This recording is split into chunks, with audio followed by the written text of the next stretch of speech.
Hello बच्चों, आज की क्लास में हम लोग पढ़ने वाले हैं हिंदी काव्य खंड के तीसरे अध्याय के बारे में, जिसका नाम है सवैये। और ये किसके द्वारा लिखा गया है बच्चों? रसखान जी के द्वारा लिखा गया है। आज की क्लास में इसके कुछ महत्वपूर्ण पद्यांशों को देखेंगे, साथ साथ में उसका संदर्भ कैसे लिखेंगे, व्याख्या कैसे करेंगे और अलंकारों को कैसे पहचानेंगे, इसे भी देखेंगे। तो आज ये पद्यांशों से संबंधित बच्चों ये हमारी दूसरी क्लास है, ये इसका भाग 2 है। इसके पहले एक क्लास हो चुकी है जिसमें इसी सवैये शीर्षक के ही कुछ महत्वपूर्ण पद्यांशों की व्याख्या, संदर्भ ये हम लोग पहली क्लास में कर चुके हैं। तो आज की क्लास को स्टार्ट करते हैं। जितने भी यहाँ पर आज की क्लास में भी पद्यांश कराए जाएंगे बच्चों, परीक्षा के लिए बहुत ही महत्वपूर्ण है वो। तो चलिए देखते हैं कि हमारा जो अगला पद्यांश है वो कौन सा है। ठीक है, आपकी पुस्तक से है, इसी सवैये शीर्षक से ही है बच्चों, ये है हमारा ये पद्यांश। ठीक है, अभी देखिए कैसे देखेंगे। सबसे पहले इसके एक एक शब्द का अर्थ देखेंगे। आपको यहाँ लिखा हुआ भी दिख रहा है, ये आपकी मदद के लिए भी हो जाएगा कि जैसे आप खुद से जब व्याख्या करेंगे तो आपकी मदद के लिए होगा। ठीक है, उसके बाद फिर हम लोग इसका संदर्भ देखेंगे, फिर व्याख्या देखेंगे। जब हम लोग अर्थ को पहले ही समझ लेंगे तो व्याख्या आप अपने शब्दों में भी लिख सकते हैं, है ना। तो चलिए शुरू करते हैं बच्चों। देखिए, आजू गई हुती भोर ही हो, रसखान रही वही नंद के भौनई। ऐसे करके, है ना, इसको गा के भी कर सकते हैं, लेकिन कैसे बोलेंगे? आजू गई हुती भोर ही हो, रसखान रही वही नंद के भौनई डैश डैश डैश। आपको ऐसे ही मिलेगा परीक्षा में बच्चों, पुचकारत छो नहीं, है ना। तो ये एक पद्यांश हो गया है, ये पद्यांश है। अब इसके एक एक शब्द का मतलब एक एक लाइन का अर्थ समझ लेते हैं। और अर्थ समझने के बाद बच्चों आप देखिए, आप इतना समर्थ मतलब आप में खुद से आ जाएगा, आपके अंदर इच्छा आ जाएगी कि आप खुद से व्याख्या लिखेंगे। और जब आप खुद से व्याख्या लिखेंगे तो यही सबसे अच्छा तरीका है। ठीक है, हमारे द्वारा तो आज की क्लास में ऐसे कराया ही जाएगा, आज की ही नहीं बल्कि जितनी भी क्लासेस अभी तक करते आए हैं हम लोग, सभी में व्याख्या कराई गई है। लेकिन अर्थ समझने के बाद अगर आप अपने मन से करते हैं, खुद से प्रयास करते हैं, तो यह आपकी परीक्षा के लिए बेहतर होगा। तो चलिए अब शुरू करते हैं। देखिए, आज गई हुती भोर ही हो, ये जो पद्यांश है बच्चों, इसमें किसके द्वारा क्या बोला जा रहा है इसे समझिएगा। तो एक सखी के द्वारा, है ना, दूसरी सखी से कहा जा रहा है, मतलब गोपी से कहा जा रहा है कि देखिए, रसखान जी कहते हैं, रसखान लिखा है ना, ध्यान से समझिएगा। रसखान जी कहते हैं कि एक गोपी दूसरी गोपी से कहती है, मतलब एक सखी दूसरी सखी से कहती है कि आज मतलब आज, है ना। हव मतलब क्या होता है बच्चों? मैं। और भोर ही मतलब सुबह ही, प्रातः काल के ही समय। रई वही मतलब श्री कृष्ण के प्रेम में मग्न होकर, है ना, ऐसे बोलेंगे, ध्यान से समझिएगा। नंद के मतलब नंद बाबा के, और भौनई का अर्थ होता है बच्चों भवन या आंगन कह सकते हैं, है ना। तो यहाँ पर बोला जा रहा है कि रसखान जी कहते हैं आज हो मतलब मैं, रही वही मतलब श्री कृष्ण के प्रेम में मग्न होकर, नंद के मतलब नंद बाबा के, भौनई मतलब भवन में, गई हुती, हुती मतलब यहाँ पर बोलेंगे थी या गई थी, है ना। तो फिर से एक बार इसको रिवाइज कर देते हैं, आपको क्लियर हो जाएगा। देखिए, रसखान जी कहते हैं आज हो मतलब मैं, रही वही मतलब श्री कृष्ण के प्रेम में मग्न होकर, नंद बाबा के, भौनई मतलब आंगन या भवन में, गई हुती मतलब गई थी, है ना। भोर ही मतलब प्रातः काल के समय, सुबह ही। तो पहली लाइन का अर्थ समझ में आया, बिल्कुल भी कठिन नहीं है बच्चों। बस क्या मैटर करता है कि आपका समझना, आपका धैर्य रखना, अंत तक क्लास में बने रहना, है ना। अब देखिए अगली लाइन में क्या बोल रहा है? वाको जुग लाख करोड़, जसो मति को सुख जात कहो नहीं, है ना। यहाँ पर जब ये बोलती हैं कि मैं, रसखान जी कहते हैं कि सुबह के ही समय आज मैं नंद बाबा के भवन में गई थी और मेरी यही कामना है, वो सखी कहती है कि मेरी यही कामना है कि वाको बच्चों, यहाँ पर वाको का अर्थ होगा उसका, उसका लेकिन कौन? यशोदा माता, है ना। यशोदा माता का जो पुत्र है कौन? श्री कृष्ण जी। श्री कृष्ण जी लाख करोड़ मतलब लाखों करोड़ों युगों तक, है ना, युग लिखा है ना, तो युगों तक जिए, ठीक है। तो यहाँ पर है वाको जुग लाख करोड़, मतलब उसका, उसका किसका? यशोदा माता का जो पुत्र श्री कृष्ण है वो लाखों करोड़ों युगों तक जिए। उसके बाद देखिए बच्चों, जसोमती को सुख जात कहो नहीं, यहाँ पर जसोमती का अर्थ होगा यशोदा माता, है ना। को सुख मतलब यशोदा माता का जो अपने पुत्र श्री कृष्ण को देखकर जो उन्हें सुख प्राप्त होता है ना, लिखा हुआ है सुख जात, उन्हें जो सुख प्राप्त होता है कहो नहीं, उसके बारे में कुछ कहा नहीं जा सकता है, मतलब वर्णन नहीं किया जा सकता है कि जैसा कि उन्हें जब वो अपने पुत्र को देखती हैं और उन्हें जब वो सुख प्राप्त होता है। अब देखिए, क्योंकि वो देखिए तेल लगाई, वो अपने पुत्र को तेल लगाती हैं, फिर लगाई के अंजन, अंजन का मतलब होता है बच्चों यहाँ पर काजल, है ना। वो अपने पुत्र को तेल लगाती हैं, यानी श्री कृष्ण को तेल लगाती हैं और फिर काजल लगाती है ना, अंजन का अर्थ याद रखिएगा काजल। ऐसे करके कभी कभी बहुविकल्पी प्रश्न भी बन जाता है बच्चों, और अर्थ पूछ लेता है कि यहाँ पर अंजन का अर्थ क्या है ना। तो अंजन का मतलब है काजल, तो वो उन्हें तेल लगाती हैं, काजल लगाती हैं और भवें बनाई, मतलब उनकी भवों को सुंदर बनाती हैं, है ना। उसके बाद बनाई ढिठौनई, और ये जो ढिठौनई यहाँ पर शब्द आया है बच्चों, इसका अर्थ होता है नजर का काला टीका लगाना, है ना। तो जब वो उनके तेल लगाती हैं, काजल लगाती हैं और उनकी भवों को सुंदर बनाती हैं, तो नजर से बचाने के लिए वो उन्हें ढिठौनाई भी करती हैं, मतलब नजर से बचने के लिए जो काला टीका लगाते हैं ना मत्थे पर, वो उन्हें काला टीका भी लगाती हैं, ठीक है। तो 3 लाइनों का अर्थ आपको समझ में आया, कोई भी ऐसा शब्द नहीं है जो आपको ना समझ में आया हो। अब अगला देखिए बच्चों, डारी हमेलन, हमेलन का अर्थ होता है बच्चों जैसे सोने का एक आभूषण जो गले में पहना जाता है, तो हमेलन हार का मतलब होगा कि एक सोने का आभूषण जो कि गले में पहना जाता है, इतना ध्यान रखिएगा।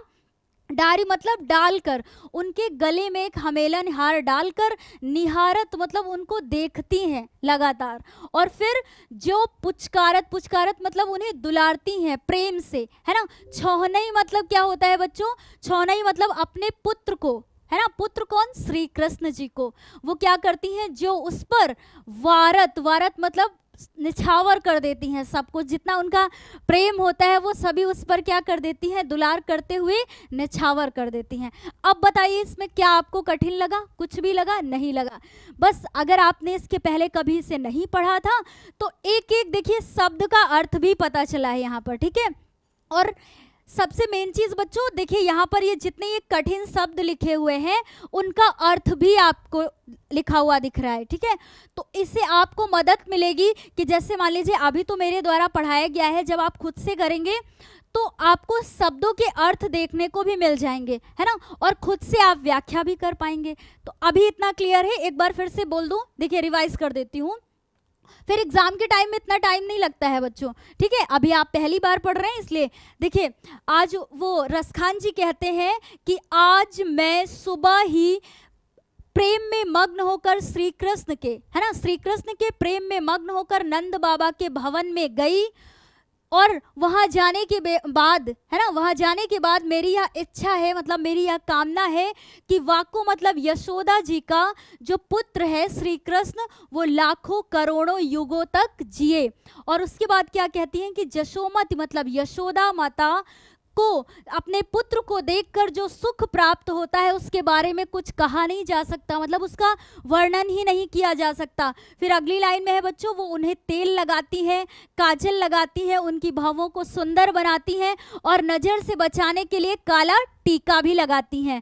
उसके बाद देखिए, और वो उनके गले में हमेलन हार को डाल करके, ऐसे मालाएं पहनाते हैं ना, वो डाल करके उन्हें निहारती हैं, मतलब लगातार प्रेम के साथ उन्हें देखती हैं, और पुचकारते हुए मतलब दुलार करते हुए, छौनई मतलब अपने पुत्र श्री कृष्ण को उन पर क्या कर देती हैं? वारत मतलब निछावर कर देती हैं। ठीक है, तो इतना क्लियर है। फटाफट देखते हैं संदर्भ को।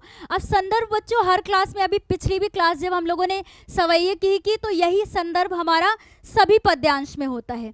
मतलब जब हमारा अगर टॉपिक सेम होता है जैसे सवैये का, तो यही संदर्भ हम सब में सेम लिखेंगे। ठीक है, फिर भी देख लेते हैं, क्योंकि मान लीजिए मैं यहाँ पर ये ना लिखूँ तो कुछ ऐसे भी बच्चे होंगे तो ये उसका कारण नहीं उन्हें पता होगा और बोलेंगे कि मैम आपने तो संदर्भ लिखवाया ही नहीं है ना। जबकि उन्हें ये भी पता होना चाहिए कि संदर्भ फिर सब में सेम होता है। अब देखिए, प्रस्तुत पद्यांश हमारी पाठ्य पुस्तक हिंदी के काव्य खंड के सवैये शीर्षक से उद्गृत है। उद्गृत बोलते हैं बच्चों कि जैसे मान लीजिए आपको ये कठिन लगता है तो आप लिया गया है भी लिख सकते हैं, और इसके रचयिता कवि रसखान जी हैं। इतना क्लियर है। फटाफट व्याख्या देख लेते हैं इसी की।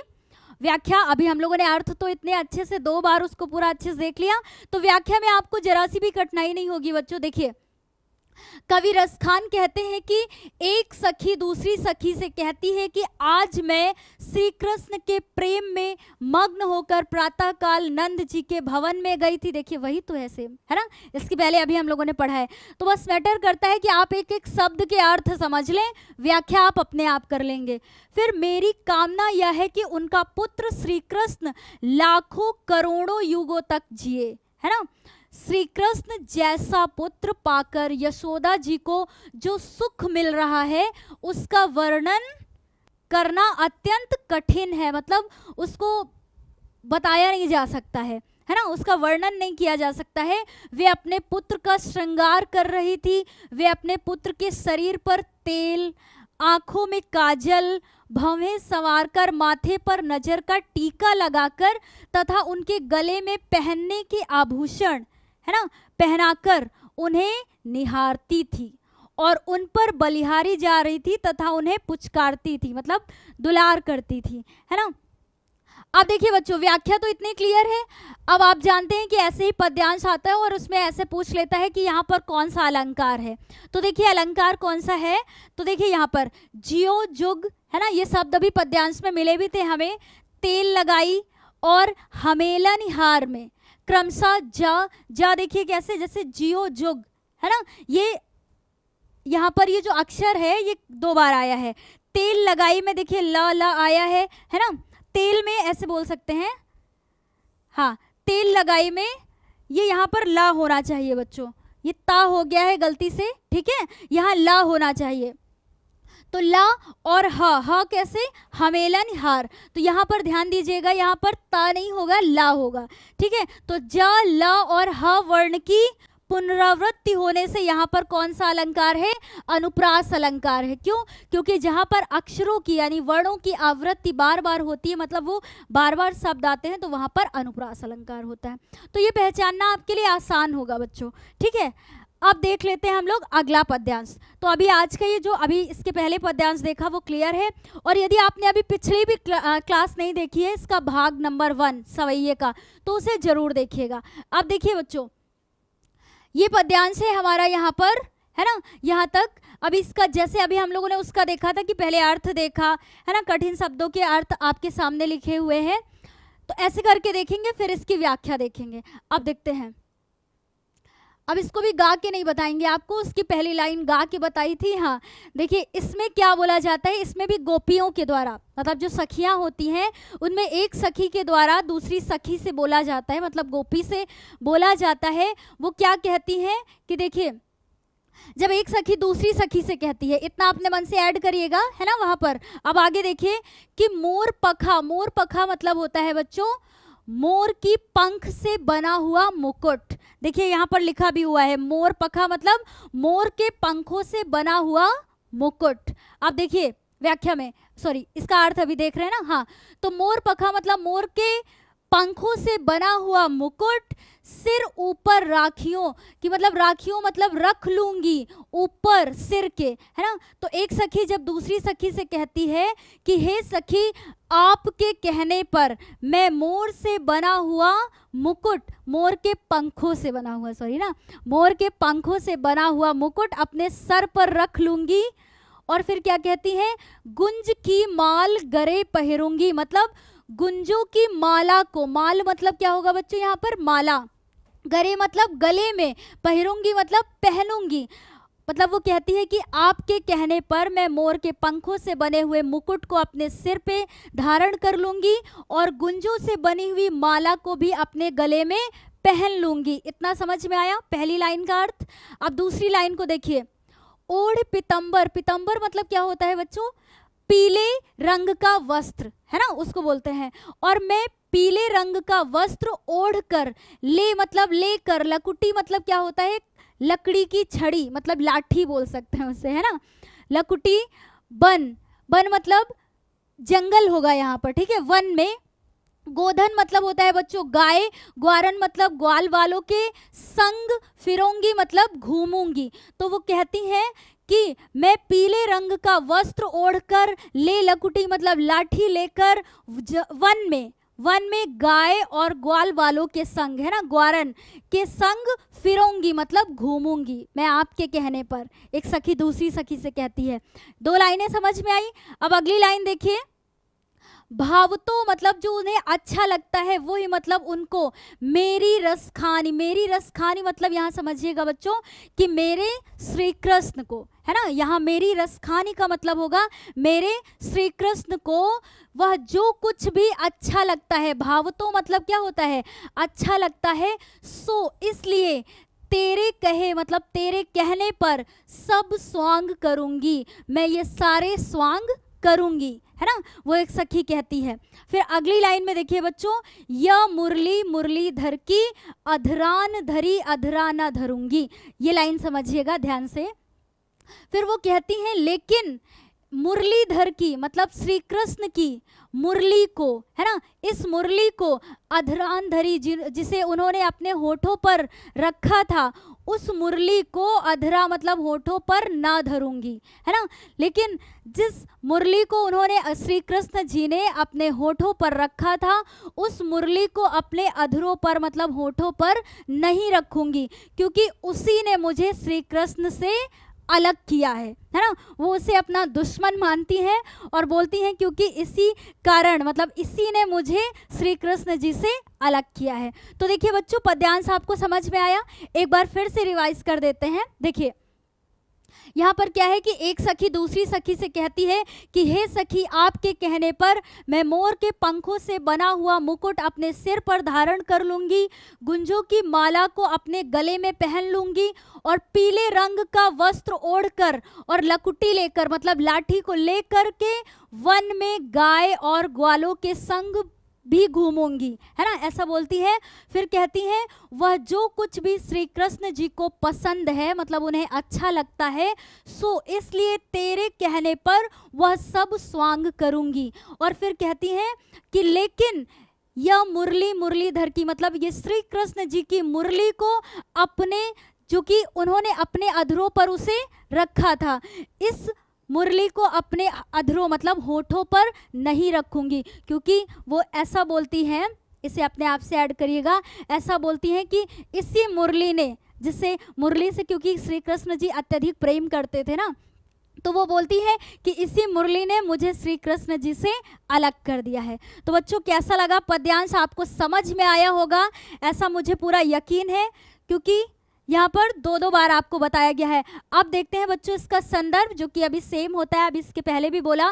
तो प्रस्तुत पद्यांश हमारी पाठ्य पुस्तक हिंदी के काव्य खंड के सवैये शीर्षक से उद्गृत है, मतलब लिया गया है।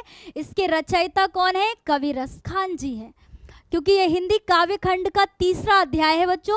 और 3रे अध्याय में हम लोगों ने रसखान जी का जीवन परिचय भी कर लिया है, और साथ साथ में उसके बाद फिर हम लोगों ने इसी के भाग 1 यानी जो पद्यांश थे कुछ महत्वपूर्ण उनकी भी व्याख्या को देखी थी, और ये आज हमारी दूसरी क्लास है ना। अब इसी पद्यांश की व्याख्या को भी देख लेते हैं। अब व्याख्या में क्या, अभी इतनी मेहनत से हम लोगों ने इसका अर्थ पहले ही समझा है, लेकिन व्याख्या भी देखेंगे।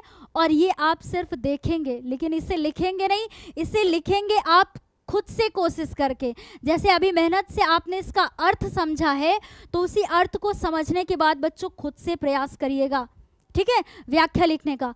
अगर व्याख्या अपने आप से प्रयास नहीं करेंगे बच्चों, तो परीक्षा में आप फिर अच्छे से नहीं कर पाएंगे, फिर आपको रटा रटाया याद रहेगा, और रटा रटाया ज़्यादा दिन तक चलता नहीं है। जैसे हमें छोटे में भी बताया गया, रटंत विद्या चलंत नाही, मतलब जो रटी हुई चीज़ होती है वो ज़्यादा दिनों तक याद नहीं रहती है ना, लेकिन जो समझा हुआ होता है वो परीक्षा में बहुत काम आता है। तो इसी चीज़ को ध्यान में रखिएगा। अब देखिए, एक गोपी दूसरी गोपी से कहती है, वही इसी की व्याख्या है जो अभी हम लोगों ने अर्थ को पढ़ा।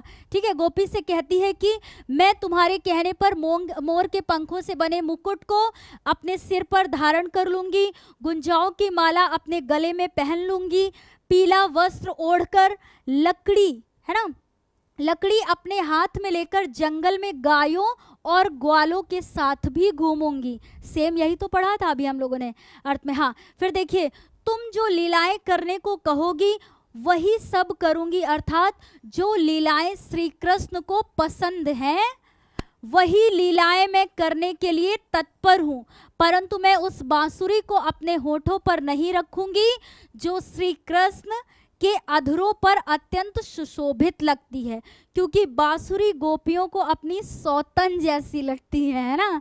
ये शब्द ध्यान में रखिएगा तो आप कभी नहीं भूलेंगे। ठीक है, सौतन जैसी प्रतीत होती हैं, उन्हें बांसुरी से ईर्ष्या है। ठीक है, वो ईर्ष्या मतलब जलन है उन्हें। ठीक है, क्योंकि वह श्री कृष्ण के ज़्यादा ही मुख लगी हुई है। ठीक है, तो यही कारण है बच्चों, समझ गए आप। अब देखिए, तो व्याख्या क्लियर है, वैसे भी आप अपने शब्दों में करेंगे अर्थ समझने की बात, जैसा कि हम बार बार बोलते हैं आपसे, है ना। अब देखिए बच्चों, अलंकार अगर देखें तो यहाँ पर देखिए, गोधन ग्वारन, सब स्वांग और मेरी रसखान में क्रमशः ग, है ना, गोधन ग्वारन, और फिर उसके बाद सब स्वांग में स, और मेरी रसखान में देखिए र वर्ण की पुनरावृत्ति होने से यहाँ पर अनुप्रास अलंकार है। ठीक है, ये तो आसान है आपके लिए पहचानना। आज की क्लास में भी बच्चों हम लोगों ने 2 पद्यांश देखे, और ये आपने ध्यान दिया होगा बच्चों कि ये जो हम लोगों ने अभी पद्यांश देखे हैं ये महत्वपूर्ण है। देखिए, जो अभी सेकंड देखा ये वेरी इंपॉर्टेंट, यहाँ लिखा हुआ था कि 2003 में, 8 में, 16, 20 में पूछा गया है। और जो इसके पहले हम लोगों ने देखा पद्यांश, इसमें ये लिखा नहीं हुआ है, लेकिन फिर भी जितने इस सवैये शीर्षक से पद्यांश कराए गए हैं बच्चों, ये सभी महत्वपूर्ण थे। ठीक है, अगर इतने आप अपनी परीक्षा के लिए तैयार कर लेते हैं सवैये चैप्टर से, तो आप 100% बेहतर करके आएंगे अपनी परीक्षा में। तो आज की क्लास में बच्चों इतना ही। अब जो हमारी हिंदी काव्यखंड के 3रे अध्याय यानी रसखान जी के द्वारा जो शीर्षक लिखा गया है सवैये के पूरे महत्वपूर्ण पद्यांश को हम लोग पूरा कंप्लीट कर चुके हैं। ठीक है, अब जो आने वाली क्लास होगी बच्चों वो कवित्व से संबंधित होगी। कवित्व शीर्षक भी हम लोग उसे कंप्लीट करेंगे, उसमें जो भी पद्यांश हैं उनके संदर्भ, व्याख्या और प्रश्नों को भी देखेंगे अगली क्लास में। तो आज की क्लास में इतना ही। आपको कैसी लगी क्लास कमेंट बॉक्स में लिख करके हमें ज़रूर बताइएगा। धन्यवाद।